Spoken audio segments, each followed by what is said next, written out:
Hey, welcome back to the third episode of this podcast.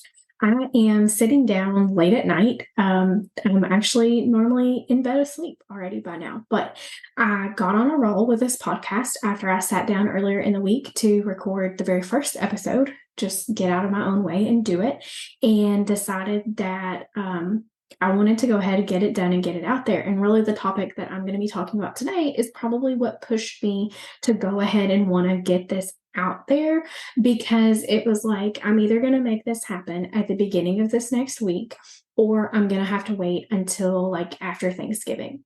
And today I'm going to be talking a little bit about seasonal affective disorder, or sometimes called the winter blues or winter depression or seasonal depression. And I thought this content is going to be really relevant right now, and we need to get it out there. So, um, life update first. Yesterday morning, we had early hard morning. We had an epic meltdown with Kinley trying to get her dressed to go to the sitter for the day. And it was just one of those mornings where she was dysregulated. She didn't want to get dressed. She wanted to stay in her pajamas, but she was wearing summer pajamas, and it's been very cold here. So she couldn't wear what she had on. She just couldn't do it. And I try to give choices to her, and I kept asking her if she wanted to pick her clothes out. She did not. So I picked something, and then she didn't want to put it on, and she's kicking and screaming and she's fighting as we're trying to put these clothes on her. And it was just awful. And she left for the day, and she was still mad when she left. So like, she wouldn't even tell me bye. We were all agitated and aggravated. By the time it was all over and they went out the door, and I was texting one of my really good friends about it and just telling her, like, I feel like I am failing at this parenting thing. Like, I can't figure out what the problem is. Like, we were talking about all these different things. Like, is it that I need to be more strict about removing dyes, but then she's not home all during the day? Like, I only have so much control over what she eats during the day because she's at the sitter for 8 hours a day. Is it that she's watching too much TV? Is it that we don't follow through on things? Like, all of these different things. And finally, like, we were just going back and forth. We were just giving each other ideas, bouncing things around. And finally, I was like, you know what? It's all hard. Like, no matter what you decide to do, it's just parenting is hard. And I don't think that there is a right or wrong answer. I don't think that there is one thing, or even probably all 5 or 6 of these things that we've just talked about, that I could change that would really be the thing that makes the difference. It's probably a developmental stage thing. It was an overtired thing, probably a little extra sugar and stuff this week that she's had, given that it's been Halloween. And I was like, I don't think that there is a right answer. I really just wish that this was easier. And, I think sometimes it's okay for us to remind ourselves and remind each other that parenting's freaking hard. And some days are harder than others. And sometimes, even when it feels like we are in control of these children and like their behaviors, and that it's like a direct reflection on us, how they behave and how they react in any given situation. That's not always the case. Like, it doesn't mean that you're a bad parent. It just means that something happened that upset your kid that's still a toddler, and they didn't know how to manage their emotions in that moment. And the best thing that you can do moving forward is to just continue trying to help them verbalize their emotions and manage them. So I'm just sharing that as a reminder that we all have hard times with our kids, and parenting is freaking hard. And I think that sometimes we all don't do the best job of sharing the hard things with one another. And we get into that mom trap of comparing to, like, well, they don't seem to ever have any trouble with their kids, or their kids always well behaved when I see them out. And, that's not reality. That's the camera reel that we see on Instagram. So anyway, getting on into seasonal affective disorder, sometimes referred to as SAD, like I said earlier, sometimes it is seasonal depression, which is what I have always heard it called and referred to. I was doing some research on it for a project that I'm working on, for a presentation that I'm working on. And as I was like going through the symptoms and how you get diagnosed with it, I was like, whoa, I think that I like have this. Like I think that I feel this coming on for myself. And I'm always so hesitant to say, like, I catch myself doing this with anxiety because I feel like we all get anxious at times. I feel like that is a normal part of life. But it's like, at what point do you feel like you have enough anxiety that you say, I have anxiety, or like that you've been diagnosed with anxiety? Or sometimes I feel like I don't want to say that I am struggling with anxiety or I'm struggling with something because I'm like, I know there are people out there that have anxiety way worse than like what I'm experiencing right now. And I kind of caught myself doing that as I was like reading through these signs and symptoms and how you get diagnosed, like what the diagnosis criteria is. And one second I'd be like, gosh, I have all those symptoms. Like, yeah, I think that is actually affecting me and probably has affected me in the past. And then I was like, no, I don't have that. And and it wasn't like I don't want to have this or I don't want to have that label. It was like, I don't have it bad enough to say that I have that. It's just very interesting that we have a hard time, I think, especially when it comes to mental health because of the stigmas that are still in our society very profoundly, lots of places, to just own up and say when we are struggling with something. So I wanted to talk a little bit about what the signs are. And as I acknowledged that I was having a lot of these symptoms and signs, and we are just like right now heading into the winter months, what action steps I'm going to implement and what things you can implement to head this off. Because one of the statistics that I read was very interesting, and this is much more common in women than it is in men. And that does make me curious. Men are even more resistant than women are to say, hey, I'm struggling with something, or hey, I feel a little off. So I'm like, I wonder if really it affects women more, or if women are just a little bit more likely to share that they're struggling than a man would be. But anyway, so they don't really know 110% what causes seasonal affective disorder or seasonal depression.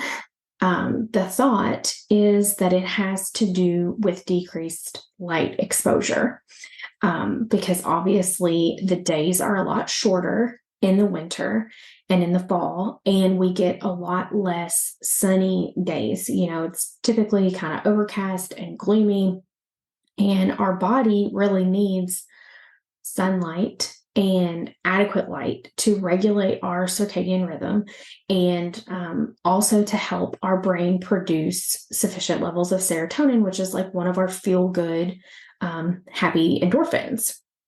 So, kind of the diagnosis criteria was a little bit vague, and it kind of surprised me because it said that you needed to have noted feelings of depression. So being down, fatigue, low energy, loss of interest in doing things, increased carb cravings specifically, which I thought was interesting.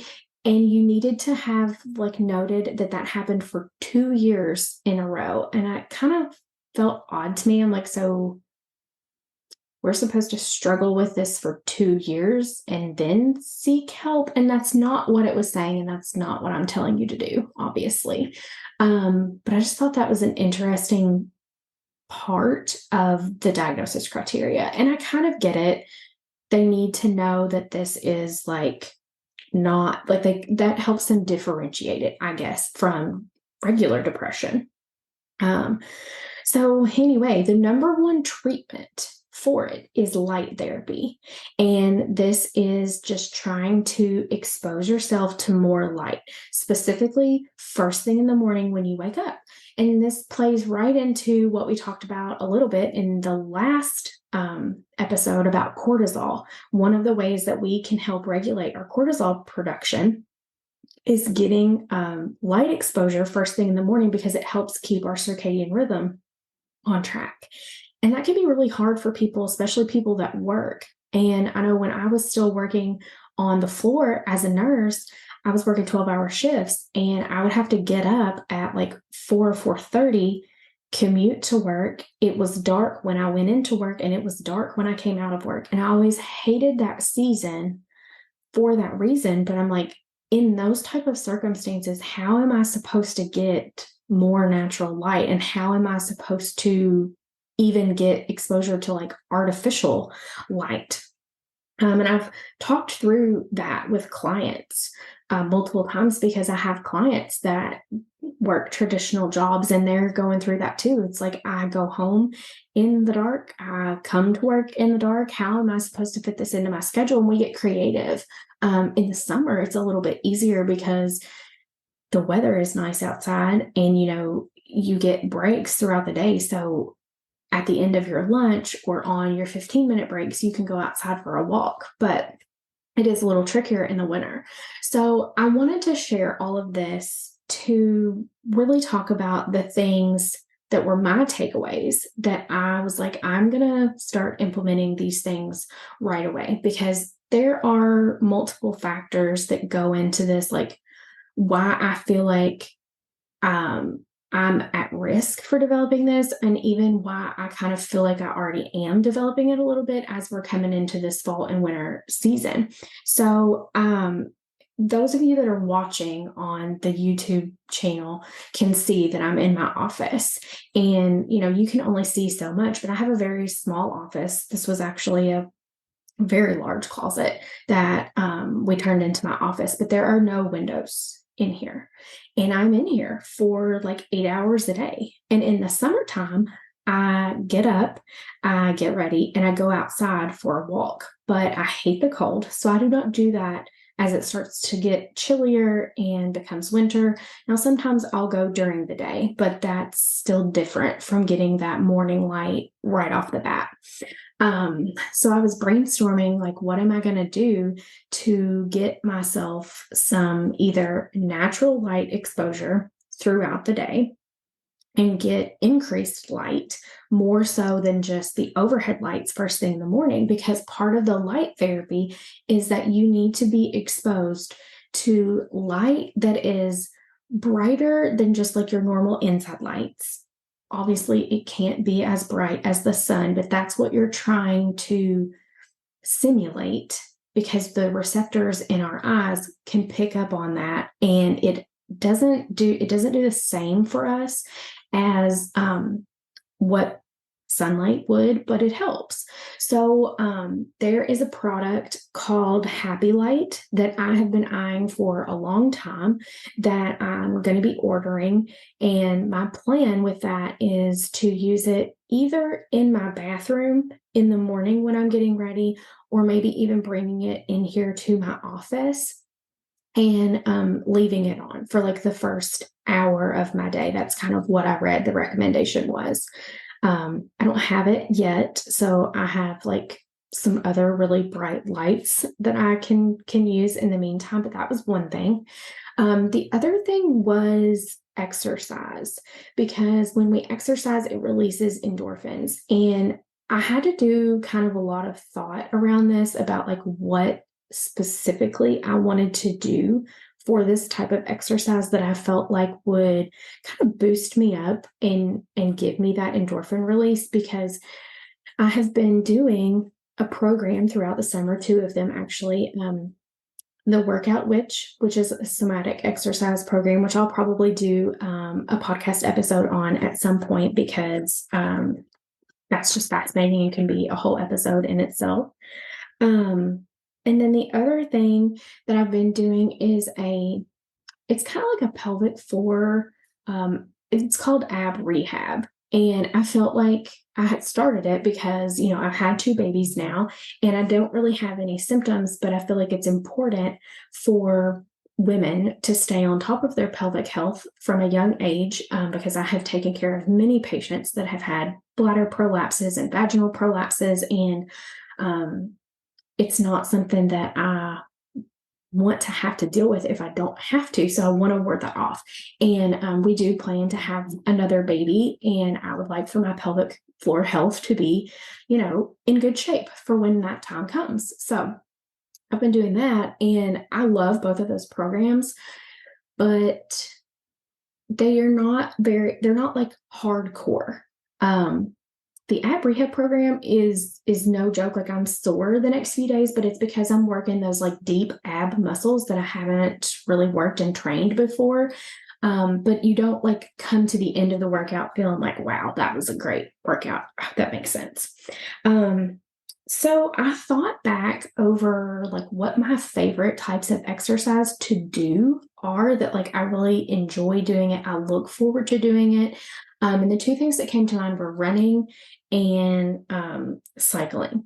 Cycling was something that I kind of got into last year and I really enjoyed it. Running is not something that I have been into since before I had Kinley, who's now about to turn 4 years old.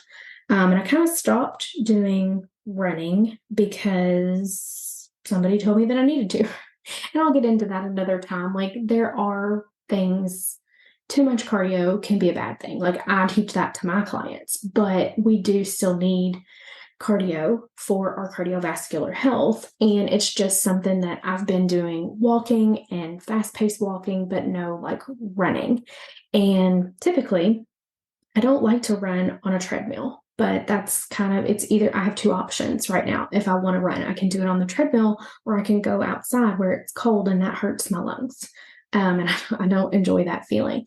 So this morning I got up and I did my ab rehab first.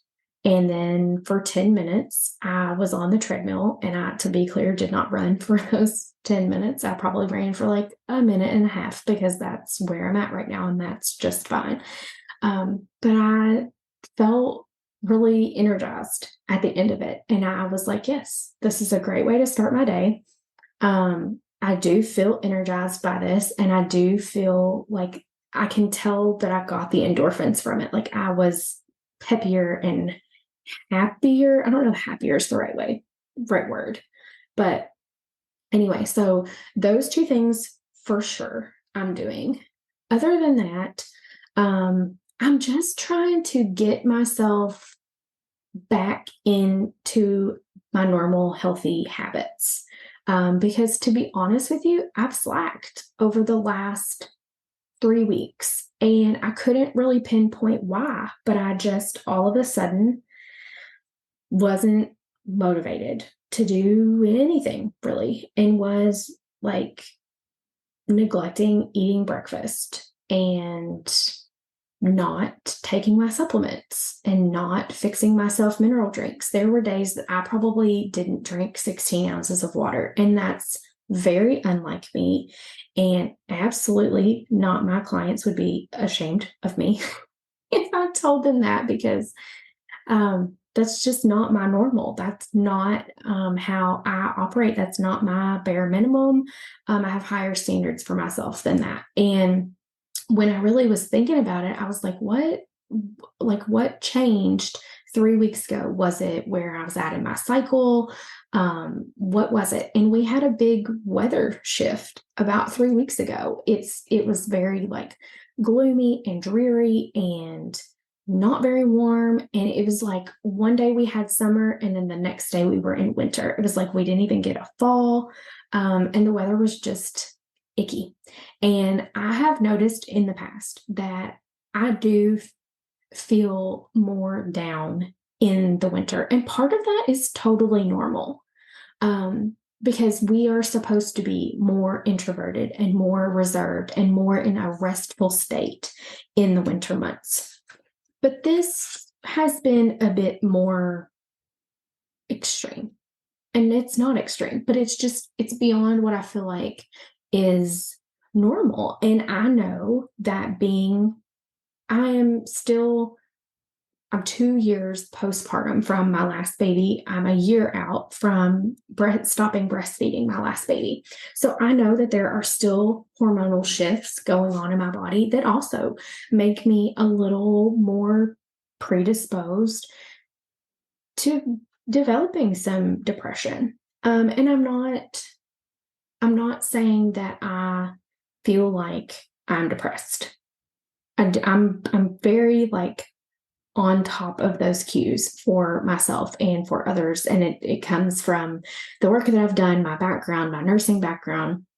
But I do think that it's really important for us to all notice those things in ourselves and take proactive action. So I hope that you took some things that you could implement and maybe even just have the thought for yourself of like checking in with yourself, like the weather is shifting, the seasons are changing. How am I feeling? Do I notice that I'm more down?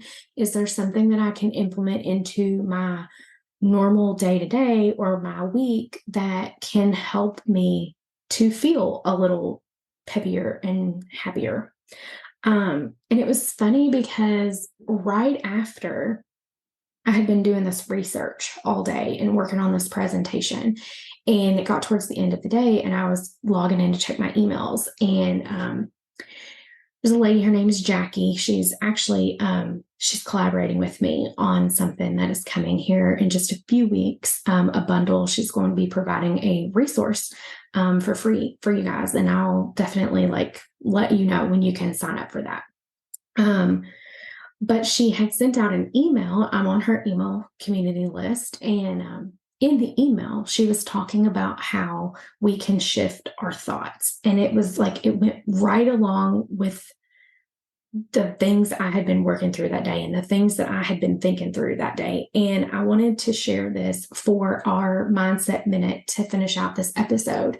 And she's talking about how we can take our statements. You know, I've previously talked about how the things we think about ourselves and the things that we say to ourselves about ourselves are very impactful. And it's like our thoughts create our reality.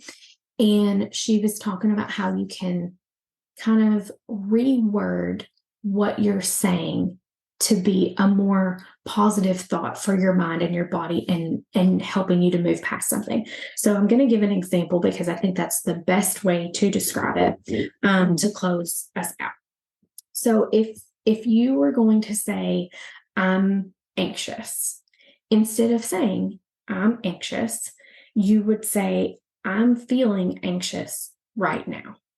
And something about that difference it's more so like I am having this feeling, not this is the way I am. Does that make sense? And then she said also adding the right now to the end of that statement helps your brain to acknowledge that this is just a right now thing and that it's not a permanent thing.